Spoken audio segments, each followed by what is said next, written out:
Warning: this game shows scenes that some may find disturbing and triggering. Hi everyone, it's Simselia, and welcome to something that I usually don't do. Something other than Sims. So this is a horror visual novel that just came out 2 days ago. It's called The Letter, and it's supposed to be really lengthy. It has animated backgrounds, fully voiced characters, really good characters, multiple choices, multiple endings. It's supposed to be amazing, really. The quality is supposed to be top-notch on this game. And, well, I think I'm ready to get into it, because I know this isn't something I normally do, but I just thought it looked so cool. I'm just going to quickly check these options to make sure that I'm doing everything properly, and then we will get into it. Yeah, we'll keep quick times, that's fine. Oh, look at all these resolutions. You know, any game that has this many resolutions is great. Most visual novels don't have this many, so that's really impressive. Okay, everything looks fine. Alright, let's get started. Oh my god, what the hell? Alright. Prologue. The Ermengarde Mansion. It was built for Lord William and Lady Elizabeth Ermengarde of Luxbourne, humble ambassadors of peace and beloved by their people. Both were well known for their compassion and generosity, never failing to extend a helping hand to anyone in need. Under their influence and wealth, what was once a small, sleepy village grew to a prosperous and bustling town. However, the seasons of joy eventually ended when the good nobles perished at the hands of a great plague. Their riches and legacy were henceforth passed on to their only child, Lady Charlotte Ermengarde. The mansion has stood since the 1620s, a witness to a very long history of joy and pain. After Lady Charlotte committed suicide, the great house was eventually left uninhabited. And that is when it began. Surrounding villagers spoke of seeing and hearing unearthly things, of cries and howls that filled the nights, and hearsays of a mysterious woman roaming the hollowed halls aimlessly. People who dared enter its walls were simply never heard from again. Even after 400 years, these stories remain, much like the house itself. Whispers about the once great house, its legend and its curse, still fall upon the villagers' ears. In spite of this, the current owners are convinced that these stories are nothing more than a hoax. With little regard for the truth, they had Briar Realty Corporation place the property back on sale. Like Pandora's box, the secrets that lie inside await to be discovered by brave souls. No matter what happens, take care not to be consumed by the curse. Good luck. Oh my gosh. This is really freaky. Isabella. Hello? Isabella? Are you there? Where are you? A familiar, jittery voice comes from the other end. Oh, hey Rose! I'm at St. Goretti High. What's the matter? What do you mean, what's the matter? It's the mansion, silly. I'm here and you're late. Jeez, we're on shift together. You promised. Oh my god, please don't tell me you forgot.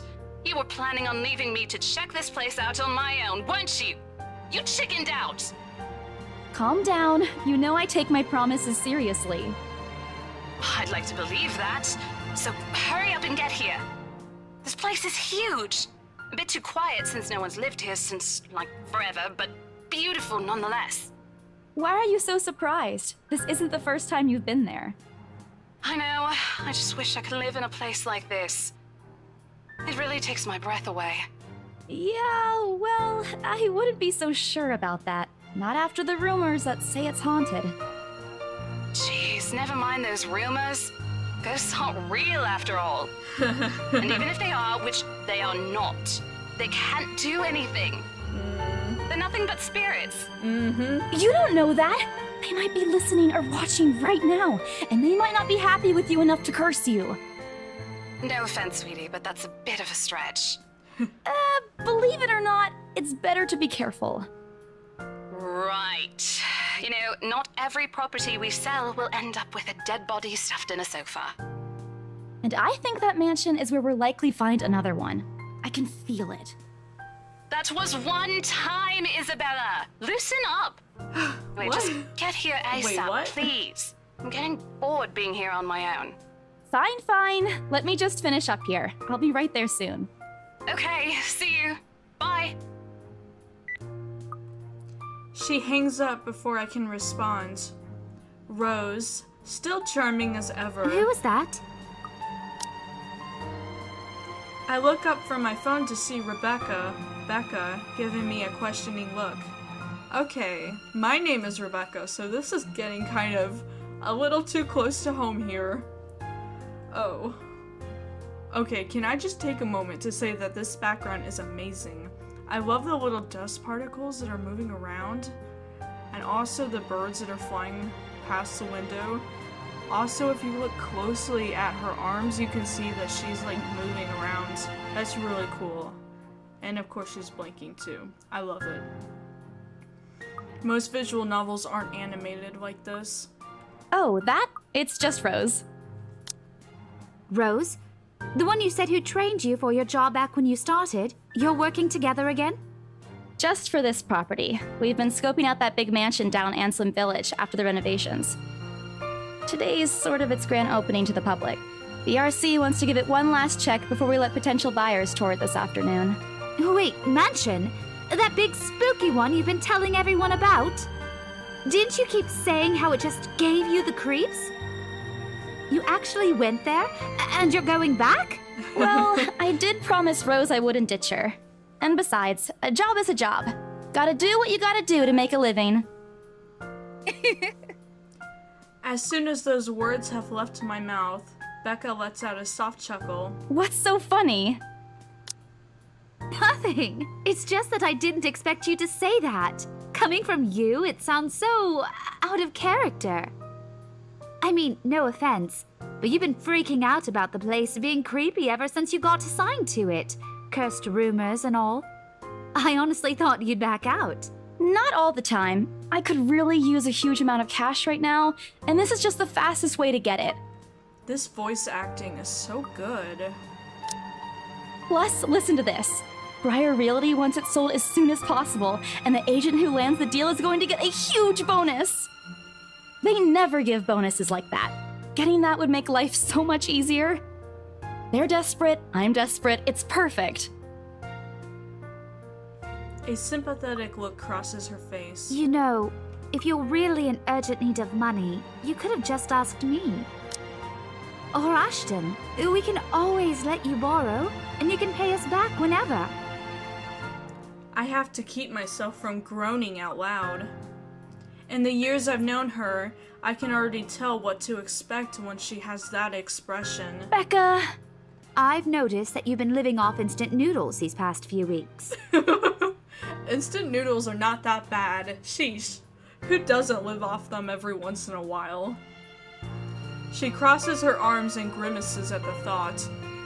Her voice slightly rises as she begins to scold me. Instantly, I'm reminded why Becca is excellent at her job teaching boisterous teenagers. Stop eating junk. They're cheap, but they're not good for you. You'll definitely end up in the hospital if you keep at it. Here we go again. Girl, I eat other things too. Hey! I eat other things too. Oh, look at this.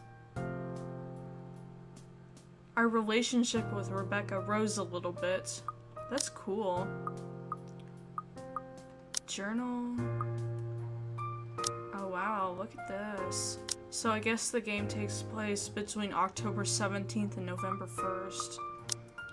Ooh, profiles. Let's see. So we know, actually Rebecca doesn't have one yet.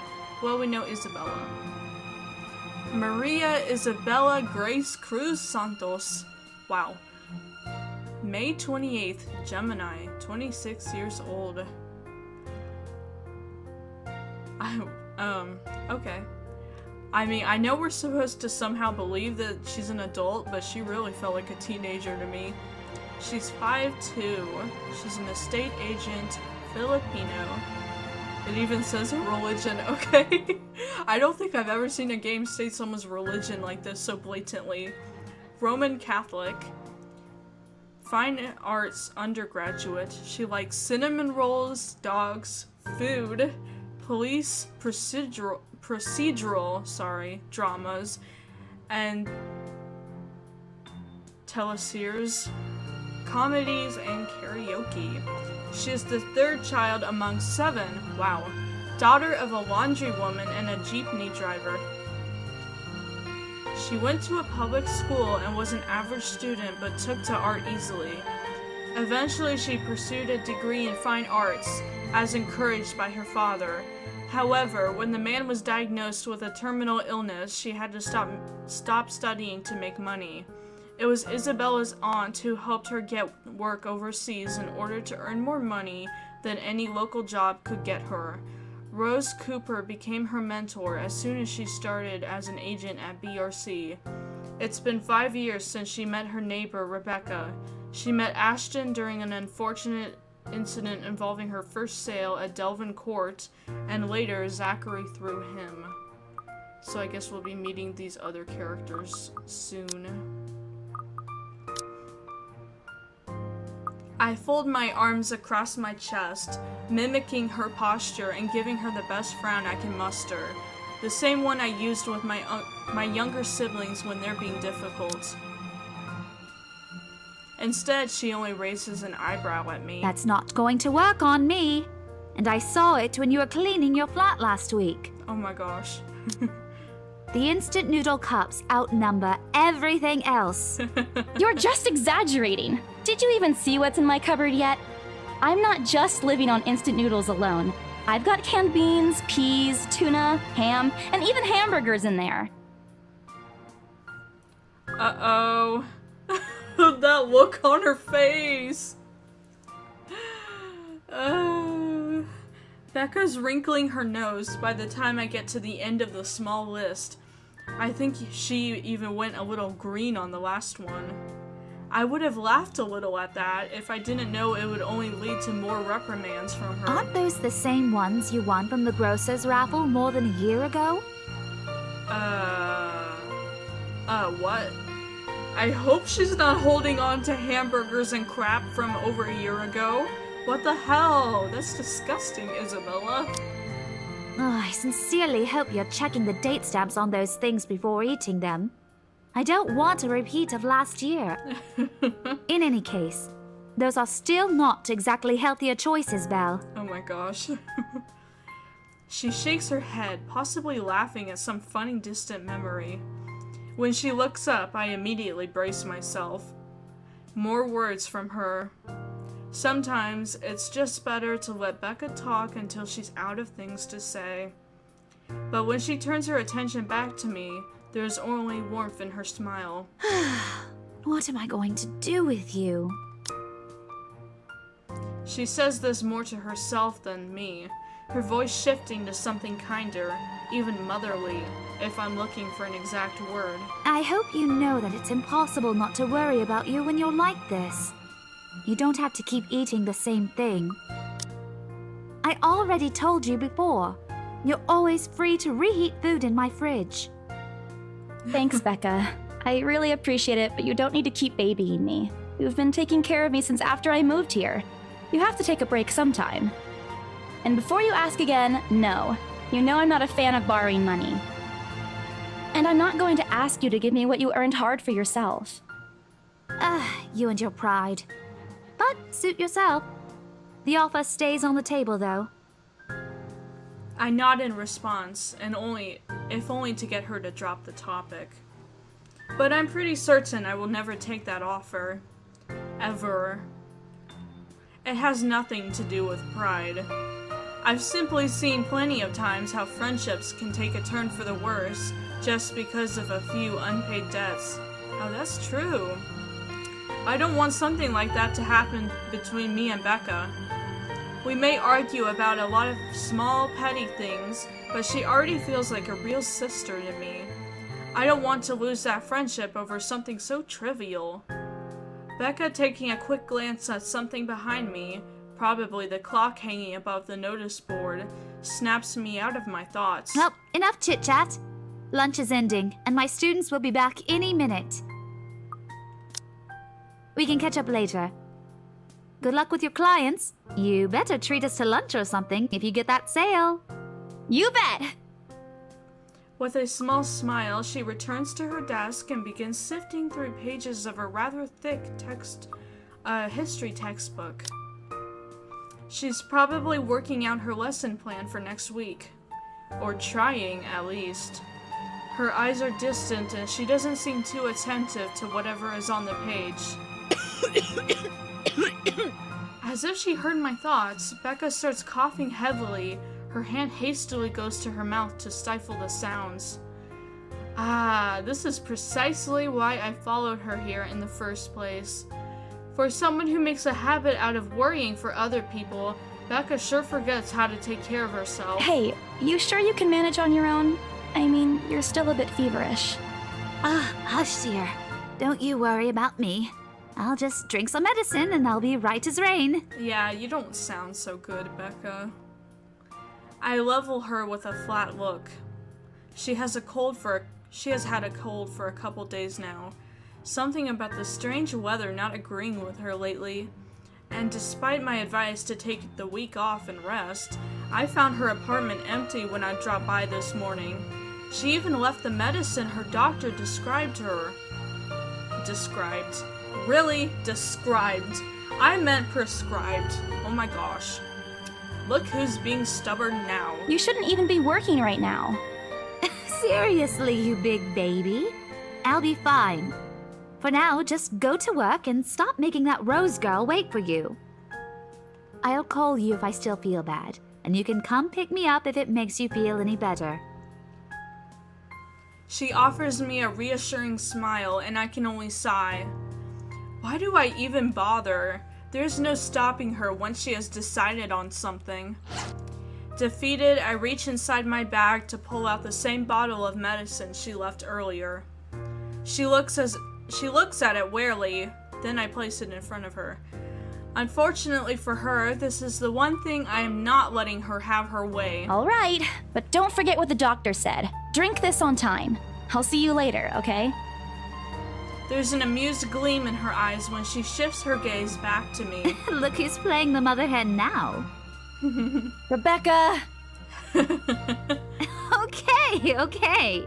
I won't tease anymore. I'll make sure to drink it, Mom. Before I can retort, she casts another look at the clock. I take that as a sign to finally end the conversation and my short visit. With a wave of goodbye, I leave her alone to her classroom and her thoughts. October 21st, Friday, Luxembourg, I believe it is. I hail a passing taxi to take me to the property as soon as I leave the school grounds. The mansion is some ways out in the countryside, but I don't have trouble giving the driver directions. Apparently, everyone in Luxembourg City knows of it, including every bit of rumors surrounding the place. Just the mention of its name is enough for locals to give you cautious, sidelong glances. Is anyone else noticing that Zarbucks? I love that, Zarbucks.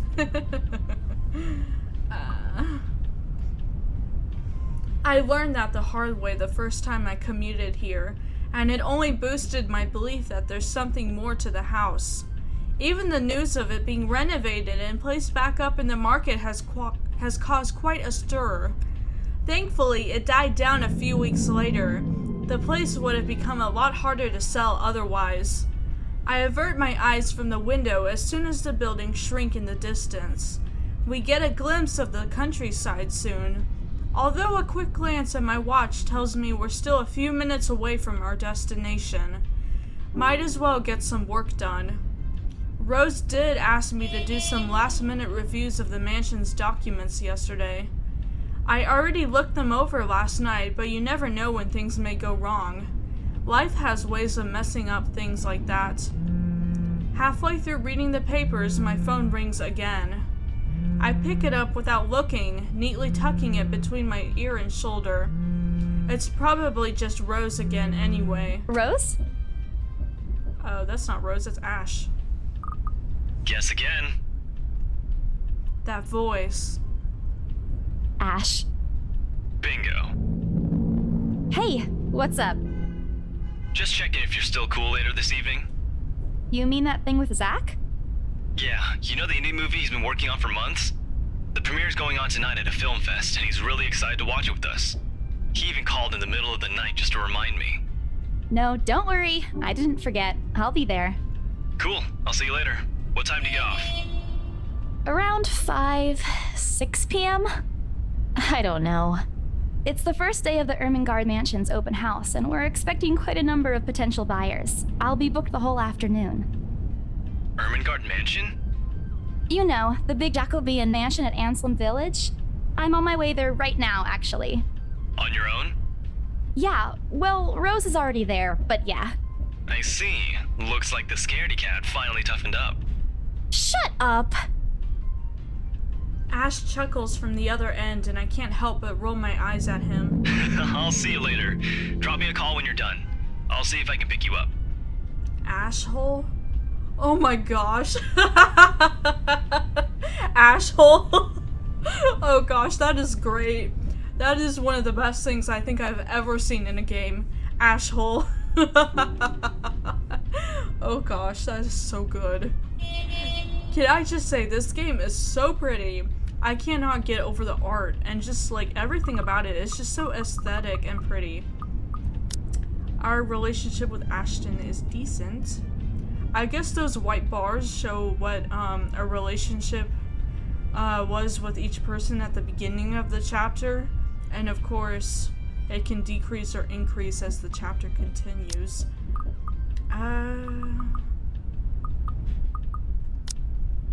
Do we have a profile of Rebecca? No, not yet. Okay. Well, let's continue. Whatever. Bye. Ashhole. Stupid ashhole. Always teasing me whenever he sees a chance. I'll show him who's tough.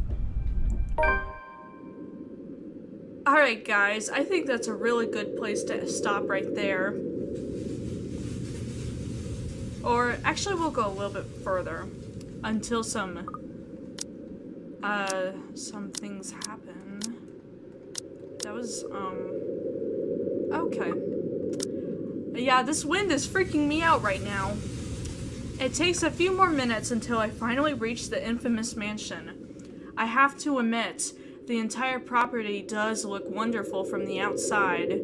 Beautifully situated in the middle of a vast open field with several lush green trees dotted the immediate vicinity that converges in a small woodlands area. Yet, despite all of this, it does nothing to hide that something is just wrong. The surrounding area is unusually silent, and only the rustling of the leaves can be heard as the occasional breeze passes. While Anselm Village is just a few miles away, everybody keeps their distance on purpose, perhaps out of fear, horrified at the thought of falling under the mansion's curse. Somehow, it makes me feel sad. The lack of immediate human presence just makes this place all the more eerie than it has any right to be. If it's uncanny in broad daylight, I can't imagine how this place is going to be at night. You planning to go inside that place, Missy? The voice nearly makes me jump out of my skin. Without completely taking my eyes away from the house, I give the driver a confused nod. A beat passes while I wait for him to say more, but his only answer is a non-committal hum and a return of my nod. Belatedly, it occurs to me that he must have been waiting for my payment. I mentally slap myself for spacing out and promptly hand him the fare with an apologetic look. I expected him to leave as soon as I've paid, but there's a hesitant expression on his face, as if something hasn't been said yet. Is there something wrong? Look, Missy, I'm sure you've heard what the people are telling everyone about that place. Nobody likes to be disturbed when they're at peace, and I'm pretty sure whatever they say is in their house doesn't want to either. I admit they did a good job fixing it up, but there must have been a reason why even distant relatives of the family who used to own the house never lived in there despite inheriting it. No wonder they wanted to get rid of it. Maybe they just didn't like it? You never know.